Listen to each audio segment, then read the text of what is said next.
Hello students, economics की पिछली class में हमने जाना था फैक्टर कॉस्ट के बारे में और बेसिक प्राइस के बारे में। मैंने इन्फॉर्मेशन दे दी थी, आप एक बार देख लीजिएगा। तो अब की हम क्लास में बात करेंगे market price at the factor cost क्या होती है। ठीक है, मार्केट प्राइस को समझेंगे। देखिए, मार्केट प्राइस क्या होती है। मार्केट प्राइस होती है जो हमारा आपने कोई सामान बनाया है, ठीक है, अब आपको एक टैक्स आपको देना है उस प्रोडक्ट। जैसे आपने इस पेंसिल का प्रोडक्शन किया, पेंसिल आपने बनाई तो आपको पेंसिल पे आपने टैक्स दिया, ठीक है। प्लस आपने क्या किया, टैक्स जो आपने दिया पेंसिल पर, जैसे 102 रुपए की आपने पेंसिल बनाई, आपने इस पर टैक्स दिया 5 रुपए का। फिर आपने प्रोडक्ट रिलेटेड सब्सिडी, गवर्नमेंट ने मान लो कोई सब्सिडी आपको दी है, ठीक है, गवर्नमेंट ने कोई सब्सिडी आपको दी है, आपने वो माइनस कर दी, तो मार्केट में जितने का वो प्रोडक्ट पड़ा उसको कहते हैं मार्केट प्राइस। ठीक है, तो प्रोडक्ट रिलेटेड टैक्स, अब आपका कोई भी प्रोडक्ट है 102 रुपए का, आपने टैक्स दिया है गवर्नमेंट को 5 रुपए का, लेकिन गवर्नमेंट ने मान लो 8 रुपए की आपको इस पे सब्सिडी दी है, तो 102 और 5 कितने हो गए, 107 हो गए, और आपने 8 रुपए की सब्सिडी को घटा दिया, यानी कि मार्केट में जाकर वो प्राइस जो पड़ा आपको 99 रुपीज का पड़ा। अब बात करेंगे जीडीपी क्या होती है।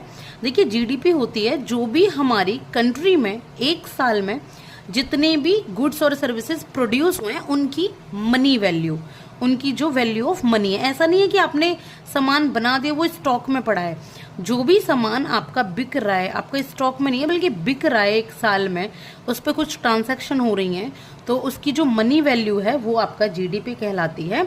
इससे मतलब नहीं है कि कौन प्रोड्यूस कर रहा है। हमारे देश में कोई भी कंपनी, बाहर की कंपनी प्रोड्यूस कर रही है, कोई भी हमारी कंपनी प्रोड्यूस कर रही है हमारे अपने इंडिया में, ठीक है, इसको हम कहते हैं जीडीपी। अब बात करेंगे जीएनपी क्या होता है।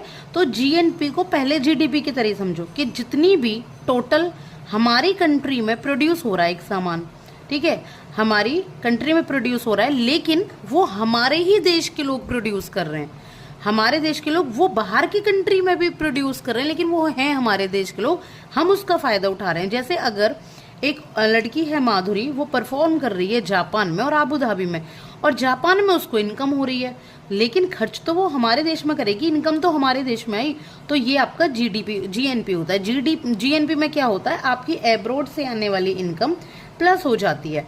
लेकिन आपका जीएनपी में एक चीज और होता है कि आपकी जो माइनस क्या होगा, माइनस होगा जो हमारे देश में मान लो कोई कंपनी काम कर रही है, हमारे देश में कोई बाहर की कंपनी काम कर रही है, कोई एमएनसी, लेकिन वो कर तो अपने देश के लिए रही है, वहां जा रहा है उसका सामान, तो उसको फिर हम माइनस कर देंगे कि जो एब्रोड की जो इनकम है, जो एब्रोड में जा रही है वापस, उसको माइनस कर देंगे और हमारे देश में आने वाली इनकम को प्लस कर देंगे।